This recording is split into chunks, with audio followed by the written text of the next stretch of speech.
নমস্কার বন্ধুরা, আশা করি আপনারা সবাই খুব ভালো আছেন আর আপনাদের আশীর্বাদে আমাদের দিনগুলো বেশ মোটামুটিই কাটছে। আজকে অনেক সকালে আমি ঘুম থেকে উঠে পড়েছি, উঠে পড়ে স্নান করে নিয়েছি আর পাকুমকেও ঠাকুমায়ের কাছে রেখে এখন ছাদে আসছি। আজকে রবিবার, কিন্তু এই রবিবারটা একটু অন্যরকম, তার কারণ গত রাত থেকে ভীষণ টেনশানে কেটেছে। আর আজকের দিনটা একটা অন্যরকম দিন এই কারণে, আজকের তো একটা পরীক্ষা আছে পাকুমের বাবার। তো এই পরীক্ষাটার ওপরে অনেক কিছু ডিপেন্ড করছে, আমার পাকুমের ওর বাবার ভবিষ্যৎ। সত্যি কথা বলতে আমি সাসপেন্স রাখতে পছন্দ করি না, আমি বলেই দিই। আজকের তো আশা করি সবাই জানেন যে সেপ্টেম্বরের 7 তারিখ হচ্ছে ওয়েস্ট বেঙ্গল বোর্ডের এসএসসি পরীক্ষা। তো ওর বাবা এই পরীক্ষাতে পার্টিসিপেট করছে, যার জন্য আমরা ভীষণ টেনশানে আছি, সাথে ওর বাবাও ভীষণ টেনশানে আছে। আসলে কি বলুন তো, ওর বাবার ছোটোবেলা থেকেই খুব ইচ্ছে ছিল শিক্ষক হওয়ার, কিন্তু এমন কপাল, ওর বাবা যবে থেকে বিএড পাশ করেছে তারপর থেকে এখনও পর্যন্ত একটাও এসএসসি পরীক্ষা হয়নি। বলতে পারেন এইটা প্রথম এসএসসি ও যেটা দিতে পারছে। এবং এখন যা পরিস্থিতি, এই এসএসসিটার পরে যদি আর নাও হয়, হয়তো এটাই প্রথম আর এটাই শেষ, আর এই একটাই সুযোগ ও জীবনে পাবে। যার জন্য আমাদের গোটা ফ্যামিলি ভীষণ টেনশানে আছে। হ্যাঁ জানি, সোর্স অফ ইনকাম কোনো না কোনোভাবে ঠিক হয়েই যাবে, কিন্তু একটা মানুষের একদম ছোটোবেলার স্বপ্ন, সেটা সম্পূর্ণ ডিপেন্ড করছে এই একটা পরীক্ষাতে। যার জন্যই আরও আমরা ভীষণ টেনশানে কাটাচ্ছি।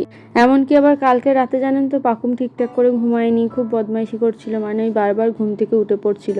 ওর বাবার ঘুমটা খুব একটা ভালো করে হচ্ছিল না, আমি তাই বাধ্য হয়ে বাবাকে বললাম পাশে করে ঘুমানোর জন্য। আসলে কি বলুন তো, পরীক্ষার আগের দিন পড়ার থেকে আমার মনে হয় ঘুমটা হওয়া বেশি জরুরি।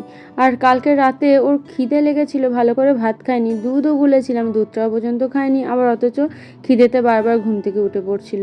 এই দেখুন না, কালকেরকার ওই দুধটা, ওটা আর কি করব, কোকো আর পলুকে খাইয়ে দিলাম। আসলে আমাদের ঘরে তো সারা রাত এসি চলে, যার জন্য দুধটা নষ্ট হয়নি, ঠান্ডা হয়েছিল। বাবা স্নান সেরে চলে এসেছে, এখন খেতে বসেছে। আর কি বলুন তো, ওর সাথে আমিও যাচ্ছি, কিন্তু আমি এখন আর খাবো না। ও পরীক্ষা দিতে ঢুকলে ওর যেখানে সিট পড়েছে ঠিক তার পেছনে একটা শিব মন্দির আছে, আমি ওখানে প্রণাম করে তারপরে খাবো।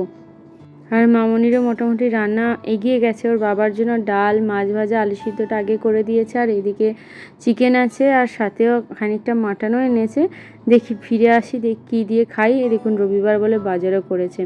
জানেন তো, প্রথমটায় মামনি ওর ভাতটা একটু মাখিয়ে দিল, আমি ভেবেছিলাম হয়তো খাইয়ে দিবে। যাই হোক, আমার যখনই পরীক্ষা হয় জানেন তো, আমার মা প্রত্যেকবারে আমাকে খাইয়ে দিত, মানে মা যদি খাইয়ে দিত মনে হতো যেন আমি মনে অনেকটা জোর পেয়েছি। এই দেখুন, আমাদের পাড়ার শীতলা মন্দিরে ওখানে দাঁড়িয়ে আমরা দুজন একটু প্রণাম করে নিলাম। আপাতত আমি ভগবানের কাছে একটাই প্রার্থনা করছি, ও যেন নিশ্চিন্তে থাকে, ওর যেন কোনো টেনশন না থাকে, যেমনই হোক পরীক্ষা যেন ঠিকঠাক দিয়ে বেরিয়ে আসতে পারে। তারপর তো রেজাল্ট যখন যা বেরোবে সেটা দেখা যাবে। খানিকটা তো কপালও বলুন, নাহলেই 26,000 যে শিক্ষক বাতিল হয়েছেন, তারা তো 10 বছর চাকরি করার পর বাতিল হয়েছেন। একসাথে ওই যে 26,000-এর ভবিষ্যৎ কেমন খারাপ হয়ে গেছে একবার ভাবুন তো। যাই হোক, চাকরি পাবে কি পাবে না সেটা তো কপাল, কারণ কপাল না হলে কেউ পেয়েও হারায়, আর কেউ হয়তো পায় না, আর কেউ না চেষ্টা করেও পেয়ে যায়।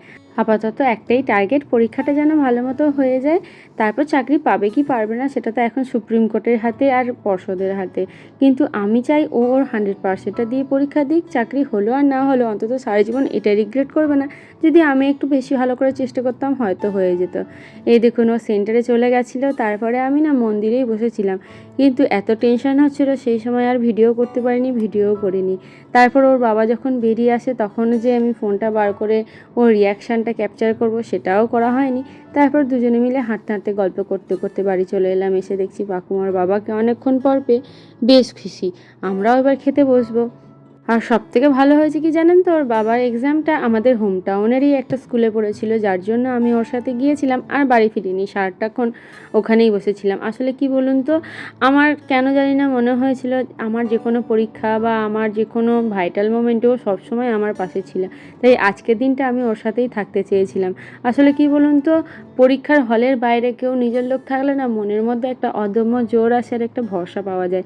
সেই হিসাবেই আমি ওর জন্য থেকে গেছিলাম। অন্তত আমি যখনই পরীক্ষা দিতে গেছি, যদি আমার বাড়ির লোক গেছে বা ও যখন গিয়ে বাইরে ওয়েট করতো, তখন মনে হতো যে না, আমি একটা ভেতরে ভেতরে ভরসা পাচ্ছি যে কেউ একজন আমার সাথে আছে।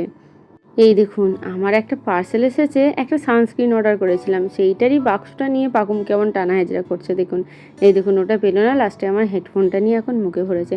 এই সাথে আর একটা সিরাপ নিয়েছিলাম, এই রোজহিপ সিরাপটা আমি না অনেক আগে থেকে ইউজ করছি, প্রায় 5-6 বছর হয়েই গেল। আমার খুব ভালো লাগে আর আমার ভীষণভাবে স্যুট করে, যে কোনো কিছু মেকআপ করার আগে এটা ইউজ করলে মেকআপটা কিন্তু খুব ভালো ধরে। আর এই দেখুন না, অ্যামাজন থেকে এই সানস্ক্রিনটা নিয়েছি, এটা নেওয়ার পর আমার ভীষণ রিগ্রেট হচ্ছে। ওর বাবা আমাকে বকছে কেন ওষুধের দোকানে জিনিস অনলাইনে নিলে। আসলে কি জানেন তো, এই সেম সানস্ক্রিন মামুনির কাছে আছে, আমি তাই জন্য একটা নিলাম ওপরে রাখার জন্য, বা যখন তখন বেরোবো ক্যারি করে নিয়ে যেতে পারবো বলে। কিন্তু দেখুন নেওয়ার পর দেখছি কতটা কম আছে, আঙুল দিয়ে দেখাচ্ছি দাঁড়ান। এই দেখুন, এই দেখছেন, আমি কি দেখাবো, ওই নিজে আঙুল ভরে দিচ্ছে। এই যে আমার এই করার 2 কোড়া নিচে আছে প্রোডাক্ট, ভীষণ মনটা খারাপ হয়ে গেল। তারপর আবার এই জেঠিমার দোকানে ওজন করতে পারালাম, ওই কৌটো সমেত ওজন দেখাচ্ছে 110 গ্রাম মতো, অথচ প্রোডাক্ট থাকা উচিত 100 গ্রাম। যাই হোক, আর কোনো দিন আমি অনলাইন থেকে এইসব জিনিস নেব না, ভাবছি ওই কাটোয়া থেকেই নিয়ে নেব। এই দেখুন বাবার পরীক্ষা হয়ে গেছে, এতদিন ওর বাবা মার্কেটে আসতে চাইছিল না পুজোর বাজারের জন্য, এখন জোর জবরদস্তি এনেছি। যদিও ওর বাবা আজকেও নিজের জন্য কিছু নেয়নি, অন্যদিন নেবো, কিন্তু বেশ কয়েকটা জিনিস নেওয়ার ছিল, আর সে কটা নিয়েছি। আর এখন আপাতত আমরা বাড়ির দিকে আবার বেরিয়ে পড়েছি। তাহলে বন্ধুরা ভিডিওটা এইটুকুই থাক, ভালো লেগে থাকলে একটু কমেন্টে জানাবেন, সাথে একটা লাইক করে দিন। আর আমাদের চ্যানেলে প্রথম এসে থাকলে আমাদের চ্যানেলটা সাবস্ক্রাইব করে আমাদের পাশে থাকার একান্ত অনুরোধ রইল।